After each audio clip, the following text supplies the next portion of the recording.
Today, enlightening entertainment will be presented in Dari and English, with subtitles in Arabic, all access or Vietnamese, Chinese, English, French, German, Indonesian, Italian, Japanese, Korean, Malay, Mongolian, Persian, Portuguese, Russian, Spanish, and Thai.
صدای پرطنین طبله قدیمی‌ترین آلت موسیقی جهان مانند تپش موزون قلب‌های ما است و در قلب‌های پاک مردم افغان موسیقی همیشه طنین می‌اندازد. بینندگان زیبا، به برنامه امروز سرگرمی تعالی بخش خوش آمدید. امروز سفری خوش آهنگ به افغانستان، کشوری با فرهنگ بسیار غنی داریم، جایی که طنین طبله تاریخچه حماسی و میراث پر انرژی مردم باستانیش را آشکار می سازد. در این برنامه دو قسمتی با هنرمند طبله سالار نادر آشنا می شویم، کسی که با نواختن طبله ضربت و نواختن را به شکل یک تجربه دلانگیز در می آورد.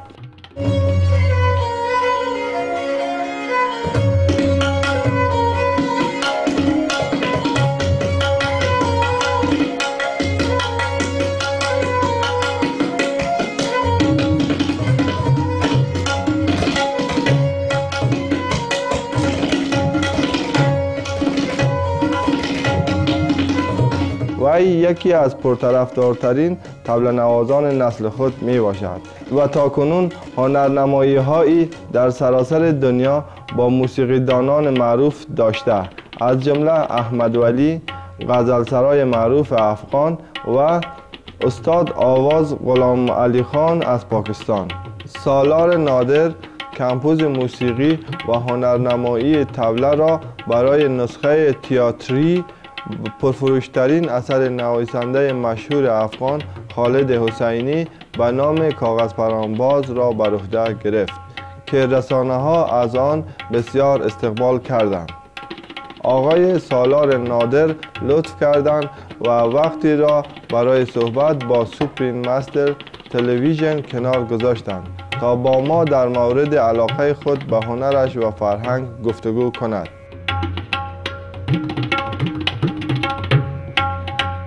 The audience's reaction is always intrigued me, and as a child I had no idea what the give and take was between performer and audience member. So when I noticed that I was only 8 or 9 years old, but I am actually entertaining people who are, 3 or 4 times my age, I felt an immediate satisfaction.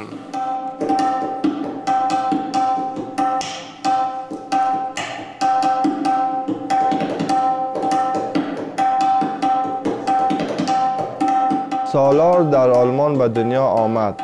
والدین او هر دو از کابل افغانستان بودند و این نابغه خردسال با خانواده‌اش به کالیفرنیا در امریکا مهاجرت کردند، ولی او همچنان به ریشه‌های اجدادی خود وفادار ماند.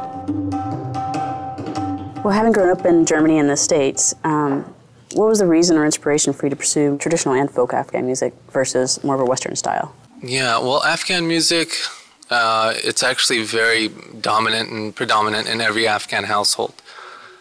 For me, it was actually a very early calling. Very early on, my father introduced me to the harmonium and tabla. And when I was 6 or 7 years old, I was introduced to Ustad Zakir Hussain. So I started studying very early in my childhood. سالار در حالی که در امریکا بزرگ شد در خانه دری صحبت میکرد و در مکتب انگلیسی و در صنفهایش با استاد ذاکر حسین زبان موسیقی را یاد گرفت، بخصوص نوت‌های ویژه‌ای را که مربوط به سازه‌های کوبه شمال هندوستان میباشند. I didn't know that I really had the talent. I was just really drawn to it, but I guess people around me felt like I did. I was very passionate about it from day one, I would say. Yeah, it wasn't really like my soccer ball or my baseball mitt, which I would only pick up like whenever the season was happening. Tabla was always in season.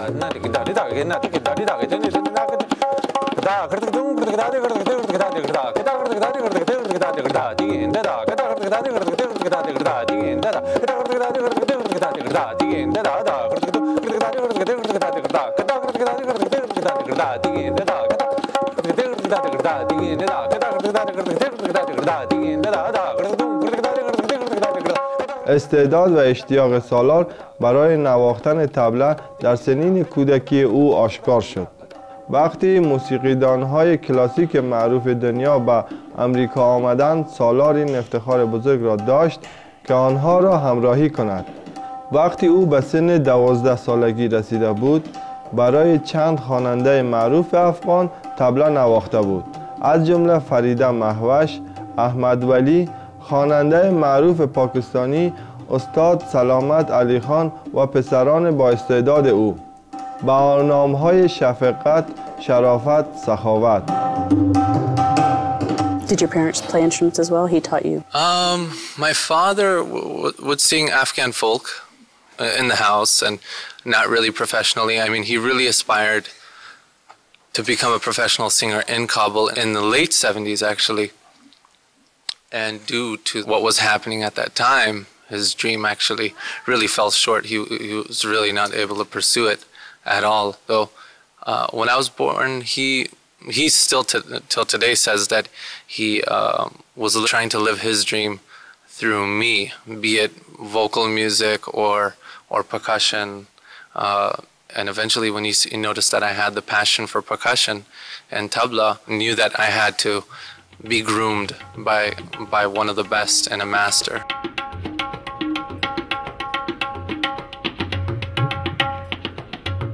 استاد ذاکر حسین در زمینه طبله تبحر دارد و در سراسر دنیا به عنوان یک پدیده شگفت‌انگیز در موسیقی مورد احترام زیادی می باشد. وی در هند، کشور زادگاه خود، به خاطر نبوغش در موسیقی و اجراهای بی‌نظیرش یک گنجینه ملی به حساب می آید. آثار ایشان در دنیای موسیقی به عنوان آثار هنری تاریخی مورد تقدیر می باشند. او با تعداد زیادی از هنرمندان همکاری کرده، از جمله جورج هریسون، یو ما، وان مریسون، مکی هارت، فارو ساندرز و بسیاری دیگر. دو آلبومی که استاد ذاکر حسین با مشارکت دیگران تهیه کرده با عنوان پلانت درام و گلوبال درام پروژکت هر دو جایزه سرشناس گرمی را برنده شدند. اجراهای زیبای طبله او را میتوان در فیلم‌هایی شنید، از جمله فیلم اینک آخرالزمان ساخته فرانسیس فورد کاپلا و فیلم بودای کوچک ساخته برناردو برتولوچی. استاد ذاکر حسین سالار را وقتی 7 سال داشت به عنوان شاگرد قبول کرد تا تعلیم موسیقی را شروع کند.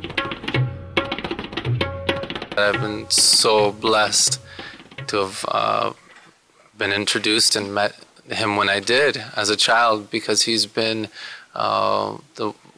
one and only person who's actually guided me all my life as far as my music is concerned, and the tradition I come from is the Guru Shishya Parampara, which is the teacher-student tradition, which even here today in California, or no matter where you are in the world, you still practice this tradition, and it's just submitting yourself to your teacher and to the knowledge that's being passed down to you, and preserving it, and just cherishing every moment you have with your teacher.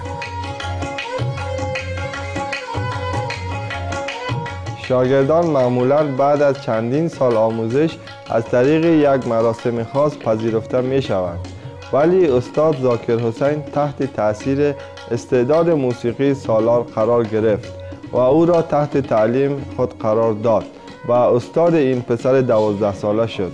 سالار نادر یکی از با استعدادترین شاگردان استاد ذاکر حسین می باشد.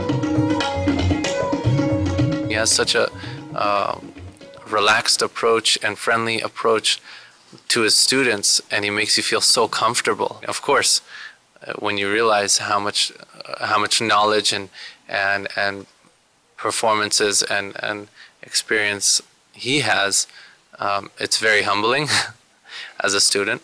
But he has a really beautiful saying, and he says himself, Zakirji says, that it's always good to remain a student and try to be the best student possible, because this life is an entire learning experience. والدین سالار نه تنها از طریق آموزش‌های استاد ذاکر حسین آینده مطمئنی را برای پسر با استعدادشان در زمینه موسیقی تأمین کردند، بلکه به عنوان والدین خردمند ویژگی‌های ستودنی مهمان نوازی و فروتنی را نیز به او یاد دادند که مشخصه مردم شریف افغان است. They didn't know that I was actually going to become a professional musician, so they didn't want to get me used to being paid for performances as a child. They made sure that I donated to charity all of the time, regardless if it was a concert that was for a charity helping Afghan refugees in Pakistan, Afghanistan, or outside, or if it was just a concert that I had been invited to perform for.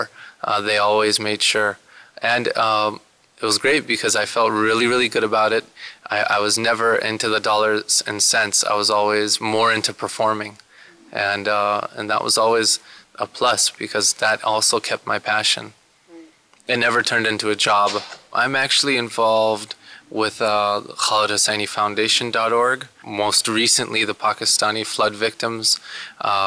Just a week ago in Louisville, Kentucky, we had a charity where we donated a percentage of ticket sales to the flood victims, and then also I donated all proceeds of CD sales for that weekend to the Pakistani flood victims. So I'm very active, and someone who's very much influenced me these days and made me more active is actually my wife. She also was recently in Haiti and working there. So we both try to do our part when it comes to worldly causes.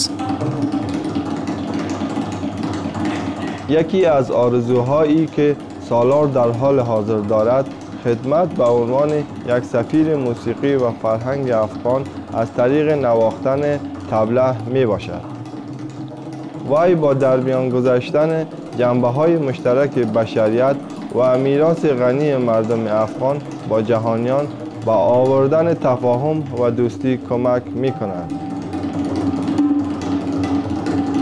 The tabla is known for being at least 800 to 900 years old, but its predecessors are actually up to thousands of years old. And in the Indian tradition, the instrument, the pakawaj and the mirdanga, are actually used in the mythology in India.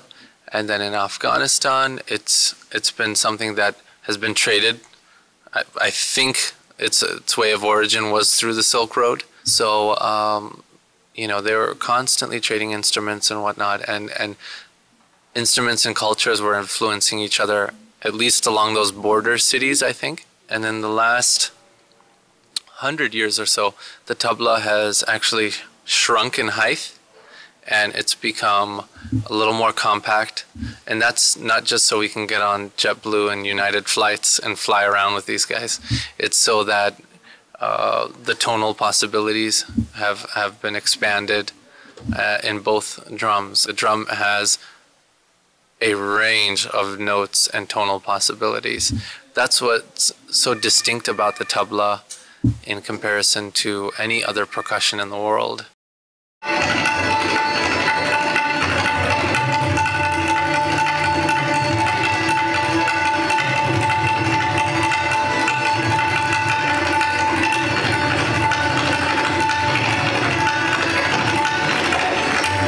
لطفاً شنبه 18 دسامبر برای بخش آخر این برنامه با ما بپیوندید که در مورد طبل نواز معروف آقای سالار نادر و زیبایی موسیقی افغانستان می باشد. برای اطلاعات بیشتر در مورد نوازنده با استعداد طبله آقای سالار نادر و اجراهای او لطفاً از این سایت دیدن فرمایید: www.salarnader.com. بینندگان عزیز، همراهی شما در برنامه امروز مایه مسرت ما بود. برنامه بعدی کلام حکمت می باشد که بعد از اخبار قابل توجه در سوپریم ماستر تلویزیون مشاهده می کنیم، با آرزوی اینکه همه افراد با موسیقی سماوی ارتقا پیدا کنند.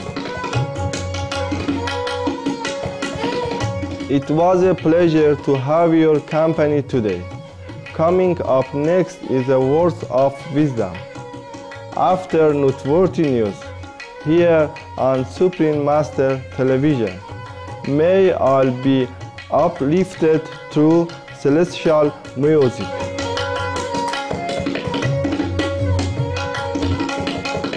For more details, please visit www.suprememastertv.com/EE.